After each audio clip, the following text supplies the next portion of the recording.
Бүгүн соттон ажырашкан аялды атып өлтүрдү. Бишкекте экс-милиционер мурунку аялын атып салганын бизге маалымат булактары кабарлады. Алардын айтымында жубайлар бүгүн сот залында ажырашкан, андан соң киши аялды машинага кыйнап олтургузуп, үйүнө алып кеткен. Экөөнүн ортосунда 2 бала бар. Өздүк булактар киши буга чейин аялын дайыма сабап келгенин кабарлашты. Ошондой эле бүгүн маркумдун туулган күнү болгон. Свердлов Рейиптин жакын арада расмий маалымат берерин кабарлады. 23 декабрда Борбор каланын тургуну милицияга кайрылып, эжесинин дайынсыз жоголгонун билдирген. Анын айтымында ошол эле күнү эжеси сот аркылуу расмий түрдө жолдошу менен ажырашып, андан соң жумушка кеткен. Бирок алдын ала маалыматтарга караганда күйөөсү аялды жолуктуруп, күч колдонуп, унаага олтургузуп, белгисиз тарапка алып кеткен. Туугандары кайрылгандан кийин укук коргоо органдары прехват планын жарыялаган. Кийинчерээк эркек киши жубайын Бишкек шаарынын Свердлов районундагы Бөкөнбаев көчөсүндө жайгашкан батирлердин биринде атып өлтүргөнү аныкталган. Шектүү кармалды. Мурдагы милиция кызматкери 48 жаштагы Жаран. Шаардык милиция жубайлар бүгүн ажырашкан соң уруша кетип, 48 жаштагы киши 47 жаштагы аялын тапанчасы менен атып салганын кабарлады. Кылмыш иши козголуп, шектүү убактылуу кармоочу жайга киргизилди. Шектүү экс-милиционер тууралуу эмнелер белгилүү. 1977 жылдын 2 августунда төрөлгөн. Каттоосу Бишкекте. Буга чейин Бишкек шаарынын жол милициясында иштеп, инспектор-инженер кызматын аркалаган.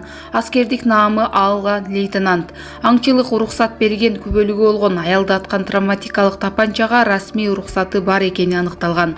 Спорт клубтарынын биринде машыктыруучу болуп иштеп, пауэрлифтинг менен машыккан. Мүмкүнчүлүгү чектелбеген Дүйнө паралимпиадалык кыймылынын федерациясы аттуу коомдук бирикменин жетекчиси жана тең негиздөөчүсү болгон. Маркум аял да ушул уюмдун тең негиздөөчүлөрүнүн бири экени айтылды. 2021 жылдын ал саясий партиялардын биринин курамында Бишкек шаардык кеңешине шайлоого катышкан. Ал кезде расмий түрдө жумушсуз деп көрсөтүлгөн. Партия шаардык кеңешке бир да ким жетекчиликтерде аялдар жок да. Канча зордук зомбулуктар болуп атат. МВД отурат биякта унчукпай. Ген прокуратура депутаттар мына депутат айымдар көтөрүп аткан мыйзамдарга каршы берип атасыздар. Минсоцтруд унчукпайсыңар. Өкмөт вообще унчукпайсыңар. Эмне болуп атат? Байсалов унчукпайт, министрлер унчукпайт, премьер унчукпайт. Балдарыбыз, аялдарыбыздын мурду кулактарын кесип атышат. Унчукпайсыңар, бака резонанс болмоюнча.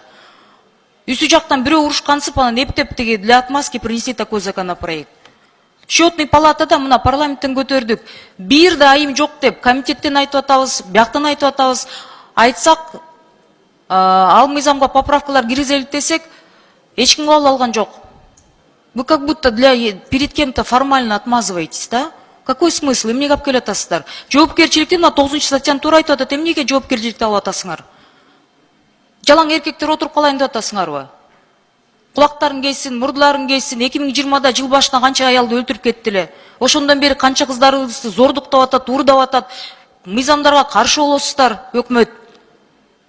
Каршы заключенияларды берип атасыздар. И самое главное, бир да иш кылынбайт.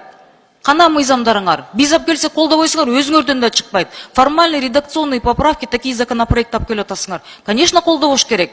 Жоопкерчиликти алып атасыңар, Алмаз Акунжанович. Эмнеге өкмөт өзүнөн жоопкерчиликти алып атат?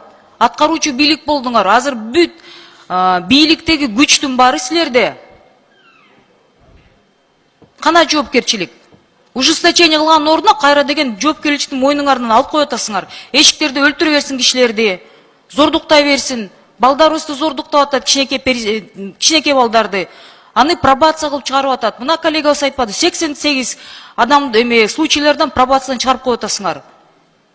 Күч өткөн ордуна кайра буларды алсыздатырып, мыйзамдарды жоопкерчиликти алып атасыздар. Конечно, колдобош керек.